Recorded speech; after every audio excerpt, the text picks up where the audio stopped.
Well, Steve, as games go this season, this has got a bit of a pivotal look to it, this one, hasn't it?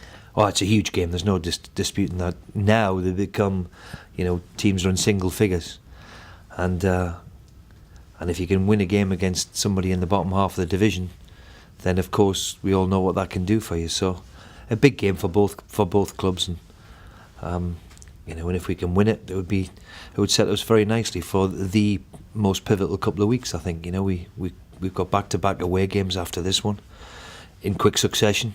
So if we can get off and running to a good start tomorrow, it'll be terrific. You want to do it with your best possible squad. That isn't going to be possible because of George Boyd's suspension. What would you do on that? Well, we're all totally, absolutely disappointed for George to start with. And anybody who knows George, and I've had the privilege now to manage him for the best part of a year, know for a fact that he would never ever spit at anybody deliberately. No chance. It's not in his makeup. He's horrified with the charge, George is, genuinely horrified. But the way the rules are, and the way they've done it, and I can see it on the television, and you can see cameras, that there's a bit of saliva come out of his mouth. That's not deliberately spitting at somebody. He's shouting at him, and it's come out of his mouth. And I'm 100% behind him, because I know that's the truth. The problem is we can't go down and see anybody. We can't be represented on this commission. We don't know who sat it, who took it. We had 3 referees on Monday morning saying that, in their view, he deliberately spat at him. And we're just totally disappointed that the whole system, for me, again, needs looked at. Joe Hart, rightly so, nothing against him. I've got nothing against Joe Hart, but how does he get away unpunished if you're going to do George Boyd? And as I said, for George himself, he feels that strongly about it. If there was legal action to take, you take it, because it's accusing of something which not in his makeup at all. Now, I've managed certain players where you would say, okay, he's capable of it. Certainly not George Boyd. So is it an overreaction, or what is it? Well, he's called him I can't say it on the television, of what he's called. We got witnesses from, the deaf who can lip read.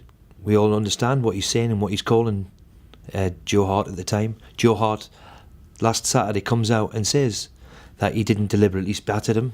You know if somebody spits at you, and he's only a foot away. So we did all we could, but as soon as they charged him, I think we all understand that they're not going to change it. And I don't know why this so-called committee, sits. We don't know who's on it. We're not certainly represented. And for me, we don't get a fair hearing of it, because I'll reiterate again, George Boyd has not got that in his locker to deliberately spit at somebody, and that's what he's been accused of and found guilty of, and quite rightly so. We're aggrieved by it, but no more so than George, who is deeply upset about the whole situation. So the system's flawed. The system needs to be certainly looked at. How can you? It's like a kangaroo court sitting. We don't know who's on it. Who makes the decision? Who's accountable for it?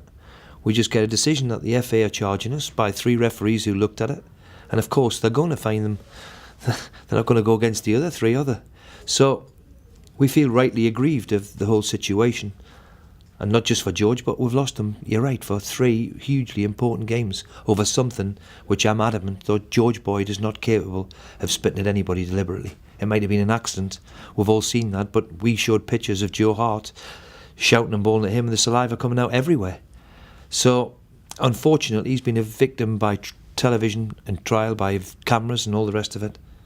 But I'll 100% defend him, because I know for a fact he wouldn't do it. Now you've got to put all that behind you, though, haven't you? Well, it's done. We have to accept it. We're outraged yesterday when it comes through, because all the plans of all week were just waiting while we think, hang on a minute, I was going to start George Boyd. He's been terrific in the last 2 games he's come on, so he'd have been starting tomorrow. So everything's been put back on hold since we've had to wait for the decision of, is he going to play or not?